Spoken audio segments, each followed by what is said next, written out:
Hello friends, ମୁଁ ଆପଣଙ୍କୁ ସ୍ୱାଗତ କରୁଛି ମୋର ନୂଆ ୟୁଟ୍ୟୁବ୍ ଚ୍ୟାନେଲ୍ ବି ଗୋ ସଲ୍ୟୁସନ୍କୁ।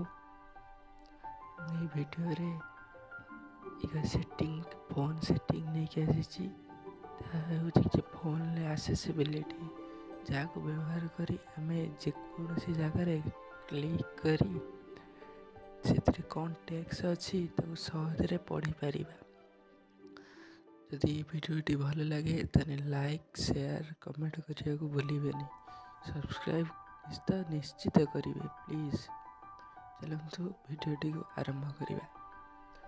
ପ୍ରଥମେ ଆପଣଙ୍କ ଫୋନ୍ର ସେଟିଂକୁ ଯିବାକୁ ପଡ଼ିବ। ସେଟିଂରେ କ୍ଲିକ୍ କରି ସେଥିରେ ଥିବା ସ୍କ୍ରୋଲ୍ କରିକି ତଳକୁ ସ୍କ୍ରୋଲ୍ କରି ଏଥିରେ ଥିବା ଆଡ଼ିସନାଲ୍ ସେଟିଂ ସେ ଅପସନ୍କୁ କ୍ଲିକ୍ କରିବାକୁ ପଡ଼ିବ। ଆଡ଼ିସନାଲ୍ ସେଟିଂ କ୍ଲିକ୍ କଲା ପରେ ତାପରେ ସେଥିରେ ଗୋଟେ ଅପସନ୍ ଥିବ ଆସେସିବିଲିଟି, ତାକୁ କ୍ଲିକ୍ କରି ତାକୁ ଓପନ୍ କରିବାକୁ ପଡ଼ିବ। ନଚେତ୍ ଆପଣ ଅଲଗା ଏକ ବାଟରେ ମଧ୍ୟ କରିପାରିବେ। ଡାଇରେକ୍ଟ ସେଟିଂକୁ ଖୋଲି ସେଥିରେ ସର୍ଚ୍ଚରୁ ବାହାରେ ଡାଇରେକ୍ଟ ସର୍ଚ୍ଚ କରିବାକୁ ପଡ଼ିବ ଆସେସିବିଲିଟି। ଦେଖନ୍ତୁ ମୁଁ କେମିତି ସର୍ଚ୍ଚ କରୁଛି। ଦେଖନ୍ତୁ ଏଇଭଳି ଭାବରେ ସର୍ଚ୍ଚ କଲା ପରେ ଲିଷ୍ଟରେ ଅଟୋମେଟିକ୍ ନାଁ ଆସିଯିବ। ସେଥିରେ କ୍ଲିକ୍ କଲା ପରେ ଡାଇରେକ୍ଟ ଆପଣ ଆସେସିବିଲିଟି ଅପସନ୍କୁ ଯାଇପାରିବେ। ଅପସନ୍କୁ ଯିବା ପରେ ସେଥିରେ ଏକ ଅପସନ୍ ଅଛି